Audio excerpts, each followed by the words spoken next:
मित्रांनो, आता तुम्ही घरी बसल्या तुमच्या मोबाईलच्या माध्यमातून लाडकी बहीण योजनेची ई-केवायसी करू शकतात. लवकरात लवकर ई-केवायसी करा. शेवटची तारीख जवळ येत आहे. जर तुम्ही केवायसी केली नाही तर तुमचा हप्ता सुद्धा बंद करण्यात येऊ शकतो. तर केवायसी कशी करायची या व्हिडिओमध्ये आपण पाहणार आहे. स्टेप बाय स्टेप व्हिडिओ शेवटपर्यंत पहा आणि जर चॅनलवरती नवीन असाल तर चॅनलला सबस्क्राईब करायला विसरू नका.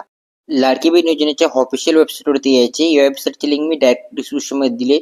पहिल्याच पेजवर तुम्हाला मुख्यमंत्री माझी लाडकी बहीण योजनेचे लाभार्थी ई-केवायसी प्रक्रिया पूर्ण करण्यासाठी येथे क्लिक करा. येथे क्लिक करून द्यायचे. क्लिक केल्यानंतर तुम्हाला तीन गोष्ट पूर्ण करायची. लाभार्थी आधार क्रमांक टाकायचा आहे. दुसरी गोष्ट म्हणजे कॅप्चा टाकायचा जसं तसं आणि खाली मी सहमत आहे या टॅबवरती क्लिक करायचं आहे.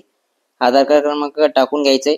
कॅप्चा टाकून घ्यायचा आणि OTP पाठावरती क्लिक करायचं. OTP आल्यानंतर तुम्हाला OTP टाकायचा आहे आणि सबमिट करा टॅबवरती क्लिक करायचं आहे. इथं तुम्हाला वडिलांचा किंवा तुमच्या पतीचा आधार कार्ड क्रमांक टाकायचा आहे. तुमचा कॅप्चा टाकायचा आहे. OTP टाकून सबमिट करा या टॅबवरती क्लिक करायचं आहे.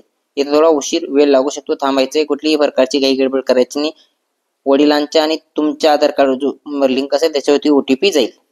मुख्यमंत्री माझी लाडकी बहीण योजनेच्या इथं आता वडिलांचं जे आहे तुमची जात निवडायची तर तुम्हाला अनुसूचित जी जाती असेल ती मी इतर मागासवर्गीय जी जात असेल ती तुम्ही इथे निवडून घ्यायचं. माझ्या कुटुंबातील केवळ एकच महिला लाभ घेता इथं हो करायचं आहे.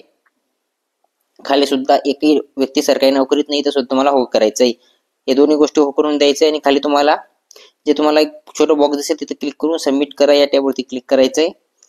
ही जी प्रक्रिया याच्यात कुठली गोष्ट खोटी नाही आहे असं मी दाखवत आहे.